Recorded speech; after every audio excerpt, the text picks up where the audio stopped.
Oke, jadi untuk mendapatkan arah, kita menggunakan arcus tan theta. Jadi menggunakanlah arcus tan theta dengan cara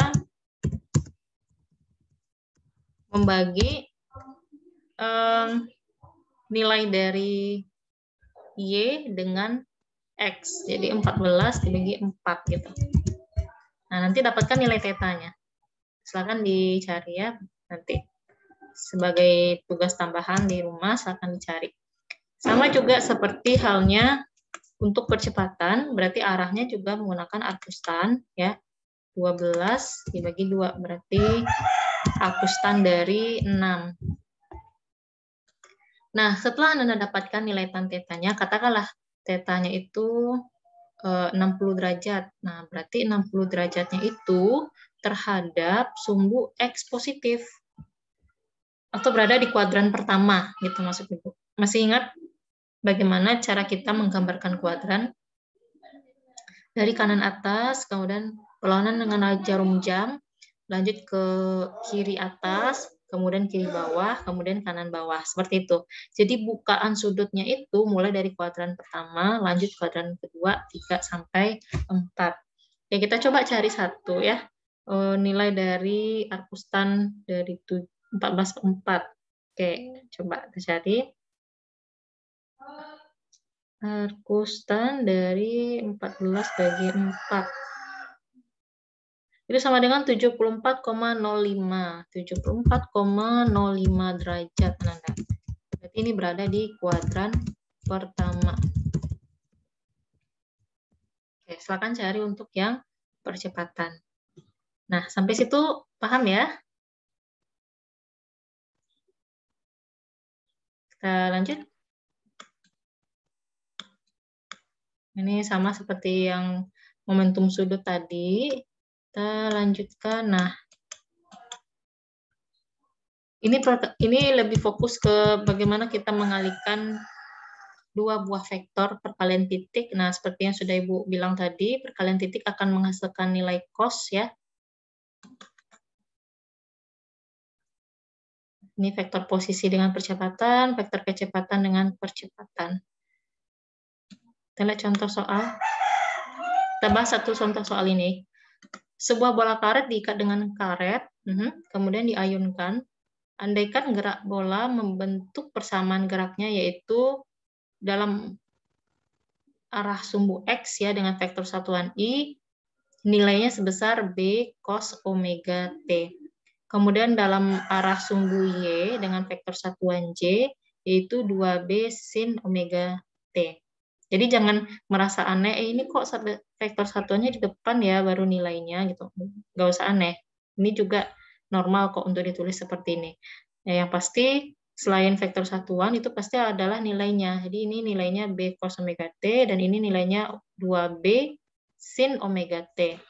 Jika T adalah waktu dan B kemudian omega merupakan konstanta, artinya nilai yang tidak digandeng dengan variabel gitu ya, konstanta, rumuskanlah persamaan kecepatan bola sebagai fungsi waktu dan berapa besar kecepatan pada saat T sama dengan 0 dan T sama dengan Pi per 2 omega.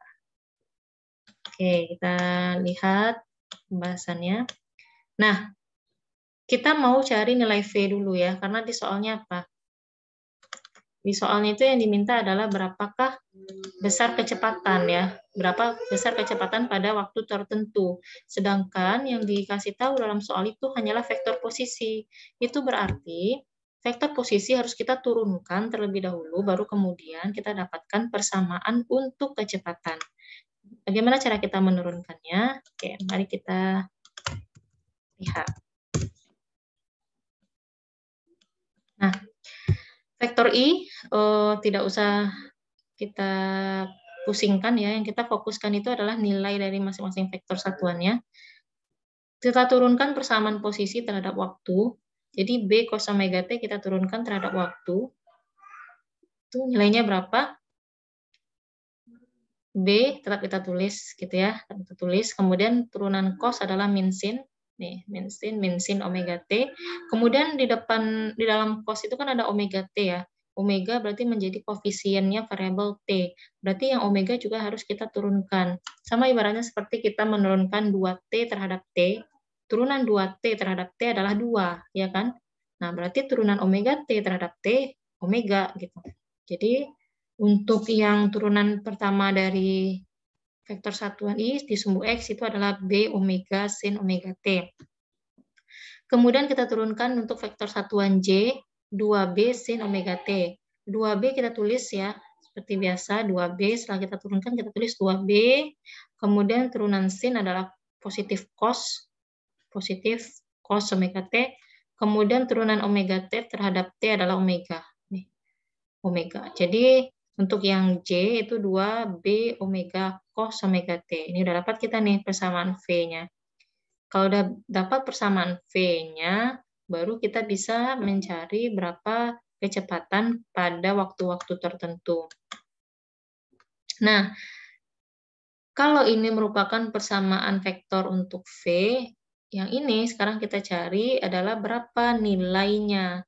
Nah, untuk nilai, tadi kan sudah kita singgung ya, contoh sederhananya, untuk yang V tadi kan nilai vektornya 4I ditambah 14C, ya, yang tadi. Untuk nilainya berarti akar dari 4 kuadrat tambah 14 kuadrat. Begitu juga untuk yang ini, yang ada cuma sumbu X dan sumbu Y. Nah, berarti sumbu Z-nya nanti VZ kuadratnya kita nolkan, di sini nggak ada VZ kuadrat. Untuk VX kuadrat, B omega sin omega T. Ini kita kuadratkan. B omega sin omega T. B kuadrat, omega kuadrat, sin-nya juga kuadrat. Untuk yang VY, 2 kuadrat, 4, B kuadrat, nih, B kuadrat, omega kuadrat, cos kuadrat. Lanjut.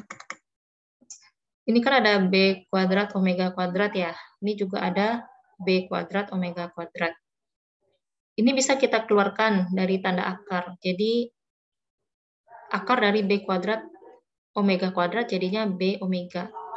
Akar dari, nah ini tersisa sin kuadrat omega T tambah, ini kan ada 4 cos kuadrat omega T, ya kan?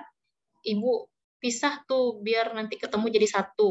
Ibu keluarkan 1 cos kuadrat omega T, nanti kan sisanya 3 cos kuadrat. Nah, jadi nanti sin kuadrat tambah cos kuadrat ini bisa kita jumlahkan jadi 1. Sifat trigono kan ya, sin kuadrat tambah cos kuadrat kan jadinya 1. Nah, jadi sin kuadrat tambah cos kuadrat jadinya 1. Kemudian yang tersisa ini 3 cos kuadratnya masih tetap kita tulis. Nah, jadi inilah nilai dari vektor yang sudah kita tulis di persamaan 135. Nah, sampai situ dulu tolong direnungkan agak semenit ya, semenit. Sembari Ibu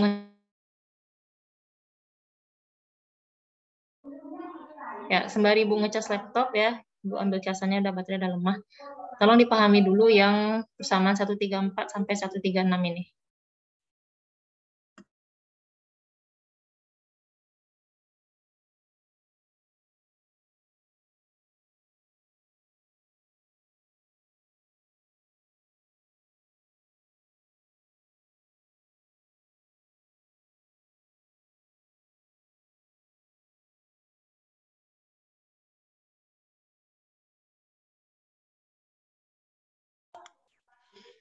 Oke, kita lanjutkan.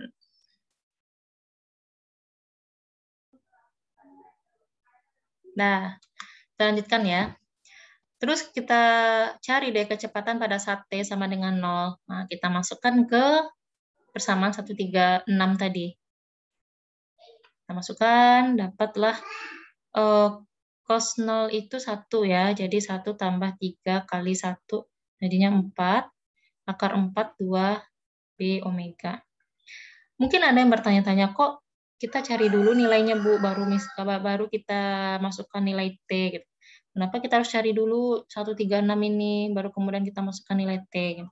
Kalau tadi kan kita masukkan nilai T dulu, baru kita cari nilainya. Sebenarnya sama aja ya. Nggak mesti harus masukkan nilai T dulu baru cari nilai, tidak. Boleh kita cari nilainya dulu, ini kan cari nilainya dulu, dapatlah 136 ini kan, sama 136, baru kita masukkan nilai T-nya, dapatlah yang 137. Tapi kalau misalkan kita masukkan nilainya dulu ke dalam 135, jadi kita masukkan T sama dengan 0 nih di sini, itu juga bisa. Coba deh, masukin 0 di sini, T sama dengan 0 ya. Sin 0 kan 0 ya, berarti yang di sumbu ini hilang nih. Habis. Sedangkan di sumbu J-nya ini 2B omega cos 0. Cos 0 kan 1. Jadi kan 2B omega vektor satuan J. Ya. Nah, untuk mendapatkan nilainya gimana? Ya, berarti kita udah dapat tuh nilainya 2B omega. Udah. Yang ada cuma dalam satuan J. Gitu. Paham nggak maksud Ibu? Coba bersuara dulu deh. Paham nggak penjelasan yang barusan? Paham, Bu. Paham. Lain gimana? Oke. Guru paham? Paham, Bu. Oke, Guru Eko ini panggilannya apa?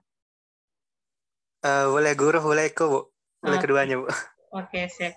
Nah, jadi sama aja kan ya, terbukti. Kalau misalnya kita mau cari nilainya dulu, 136, kemudian baru kita masukkan nilai T, boleh. Atau mau kita masukkan nilai T dari awal di 135, baru kita cari pakai akar-akar kayak tadi, sama hasilnya. Jadi, enggak masalah mau caranya seperti apa. Nah, itu kan T sama dengan 0. T sama dengan pi per 2 omega juga begitu. Ya. Kok ribet banget nih gambarnya, ada tanda mutlak, terus ada dalam kurung. Ini kan menunjukkan, ya, simpel aja, tanda mutlak itu kan menunjukkan nilai dari vektor. Ya. Kemudian dalam kurung T sama dengan 0 itu menunjukkan identitasnya. Oh, berarti ini V-nya pada saat T sama dengan 0. Oh, ini berarti V-nya pada saat T sama dengan pi per 2 omega. Itu aja maksudnya ya. Nah, untuk pi per 2 omega sama kayak tadi. Kita buka kembali, kita tulis kembali persamaan 136. Terus masukin deh yang T ini dengan ganti pi per 2 omega itu. Nah, kita cari. Omega bagi dengan omega habis ya. Berarti V per 2. V per 2 itu kan 90 derajat. Jadi cos kuadrat 90 derajat. Cos 90 itu berapa ya? 0 ya? 0 kan? Jadi 3 kali 0, ya 0. Berarti sisanya akar 1. Akar 1 ya 1. Jadi 1 kali B omega ya B omega. Gitu. So simple. Nah, bisa. Mudah-mudahan bisa dipahami. Jadi, dapatlah angkanya itu masing-masing. T sama dengan 0, T sama dengan pi per 2 omega. Ini penjelasan aja nih. Penjelasan. Untuk soal nomor 2, Ibu harapkan silakan dipahami di rumah ya. Kalau enggak paham nanti baru tanya ke Ibu. Tapi kurang lebih caranya sama. Soal nomor 3 juga seperti itu, sin dan cos. Sebentar. Oh, ini. Ini kalau misalnya kita mau coba ya menggunakan Excel, ada sebuah persamaan nih. Di mana persamaan posisinya ini, sin T dalam arah I tambah cos T dalam arah J. Ini nggak ada I-nya harusnya nih. Kebablasan. Oke. Pakai Excel enaknya nih menggunakannya. Dicoba nanti. Ketika T sama dengan 0, sin 0 kan 0 ya. Cos 0 1. Berarti ketika T sama dengan 0, nilai R-nya sama dengan 1J. Ketika T-nya 100, dapat persamaannya. Sampai akhirnya R-nya itu, T-nya itu 360, dapat persamaannya. Nanti grafiknya itu seperti ini. Ini grafik R. Oke. Nah, untuk grafik V juga bisa kita gambarkan. Nah, ini bisa menjadi tugas 2 ya. Jadi tugas 2 nanti Ibu set dulu deh dalam Word yang bagus ya. Ibu berikan instruksi yang jelas, tapi kurang lebih apa topik hari ini itu yang akan menjadi tugas besok, ditambah dengan topik yang akan datang. 50-50 lah. Untuk tugas hari ini, untuk topik ini, kurang lebih nanti Ibu akan minta kalian, ketika Ibu berikan persamaan posisi, carilah vektor dari kecepatan, vektor dari percepatan, kemudian carilah nilainya pada waktu tertentu. Kemudian soal yang kedua adalah Ibu kasih persamaan posisi, ya, dari rentang waktu sekian sampai sekian, plotlah grafiknya seperti apa. Kurang lebih itu nanti 2 soal untuk materi hari ini, terus ditambah 2 soal lagi untuk materi minggu depan. Nanti Ibu akan kasih tahu kalau Ibu sudah kirim ke e-learning. Oke. Nah, latihan ini di setiap handbook itu nanti, handout itu nanti akan ada latihan. Ini ditulis di mana? Ini ditulis di buku catatan. Oke. Ini ditulis di buku catatan. Ini termasuk tugas mandiri. Seperti yang sudah Ibu jelaskan juga. Ibu jelaskan belum ya? Kita kan 3 SKS ya. 3 SKS itu, setiap 1 SKS itu, Nanda, Ibu stop share dulu deh, biar bisa kelihatan muka semuanya. Oke, silakan di-on-kan kameranya. I don't know kalian udah dapat materi ini ketika awal kuliah atau belum, tapi sekedar mengingatkan lagi bahwasanya 1 SKS yang kalian dapatkan itu terdiri dari 50 menit tatap muka, 60 menit tugas terstruktur, dan 60 menit tugas mandiri. Ya. Nah, jadi 50 menit itu ini yang kita lakukan sekarang. 60 menit tugas terstruktur itu dia handout tugas yang Ibu kasih setiap minggunya, itu tugas terstruktur selama 60 menit itu. Kemudian tugas mandiri adalah kalau misalnya Ibu suruh catat gitu. Ini ada link, kalian tonton, catatlah di buku catatan. Asalkan tugas itu Ibu suruh di buku catatan, itu berarti masuk ke dalam tugas mandiri. Oke. It will not become collected ke e-learning ya. Jadi buku catatan tidak akan dikumpul ke e-learning. Tapi nanti ketika Ibu sidak, itu nanti lihat instruksi berikutnya. Tapi kalau misalkan Ibu kasih tugas, ada job sheet, ya berarti harus dikerjakan dan dikumpul di waktu yang sudah ditentukan. Kalau ada misalkan Ibu suruh, ini catat ya di buku catatan, nah nggak harus dikerjakan hari ini ataupun minggu depan, tapi ingat-ingat aja apa Ibu bilang, Ibu akan menyidak kapanpun Ibu mau. So you have to be prepared ya. Oke, materi kita untuk minggu ini sudah habis ya, sudah sampai sana, sudah sampai soal latihan. Ada waktu kita sampai 9.40. Mungkin ada yang ingin bertanya terlebih dahulu, buka dulu sesi diskusi. Ada yang ingin ditanyakan mungkin dari apa yang Bu jelaskan dari awal sampai akhir.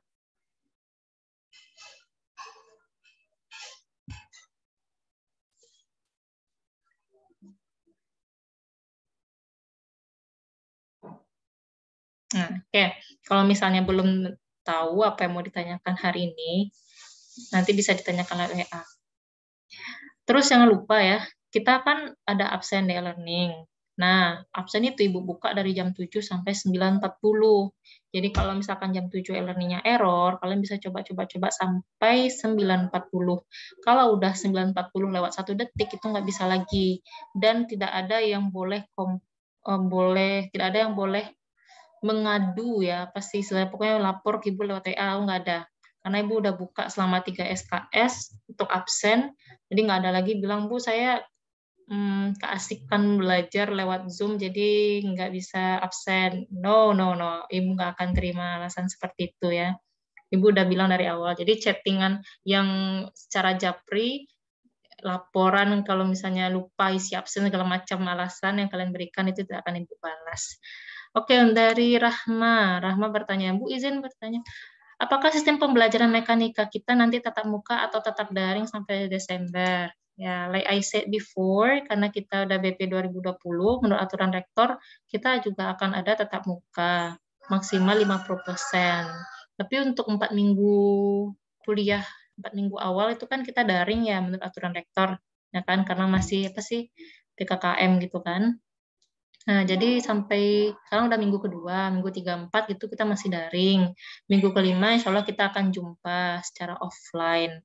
Tapi ini dulu Ibu mau tanya, kita lihat kondisi dulu ya. Maksudnya gini, kalian kan kuliah nggak cuma dengan Ibu gitu kan, tapi juga ada kuliah dengan dosen yang lain.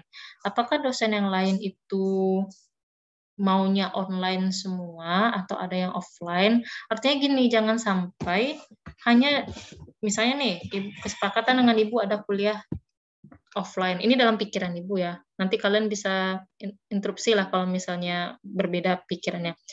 Ibu pikirnya gini, kalau misalnya nih kalian belajar 5 mata kuliah, terus 4 mata kuliahnya full online. 1 mata kuliah dengan Ibu, seperti yang Ibu bilang tadi, ada 4 mata kuliah full online. 1 dengan Ibu,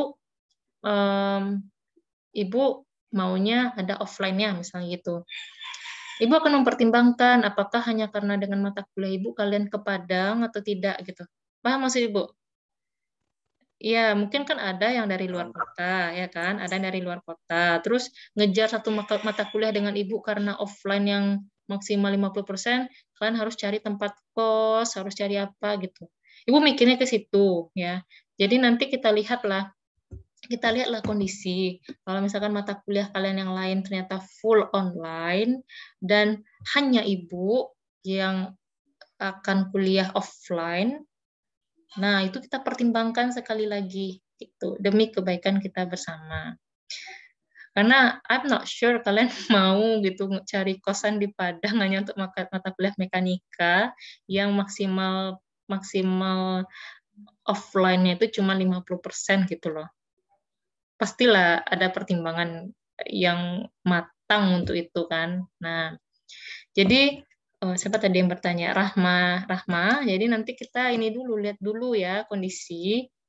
Nah, kalau misalkan ada kalian yang mata kuliahnya offline juga, mesti ke kampus juga, ya apa salahnya kita offline gitu. Nah, tapi tolong deh kalau bisa vaksin dulu biar kita terhindar dari segala macam penyakit yang ada di Kota Padang ini ya. Mungkin di kampung kalian, di daerah kalian aman gitu, tapi nggak tahu di Padang gimana. Oke, gitu ya, terjawab ya. Oke, baik Bu Tia, sama-sama Rahma. Nah, kalau misalnya nggak ada lagi yang mau kita diskusikan, mungkin kita bisa selesaikan kuliah kita hari ini. Silakan tunggu job sheet dan handout untuk minggu depan ya. Sampai jumpa minggu depan dan tetap semangat menjalani perkuliahan kita. Oke ya, kita tutup dengan membaca Alhamdulillahirrahmanirrahim. Assalamualaikum warahmatullahi wabarakatuh. Waalaikumsalam warahmatullahi wabarakatuh. Terima kasih, Bu. Ya, Bu. Terima Makasih, kasih, Bu. Bu. ya sama-sama. TN ya. Nanti kalau udah Ibu upload videonya, Ibu kasih linknya ke kalian ya. Tunggu aja. Ya, Bu. Oke.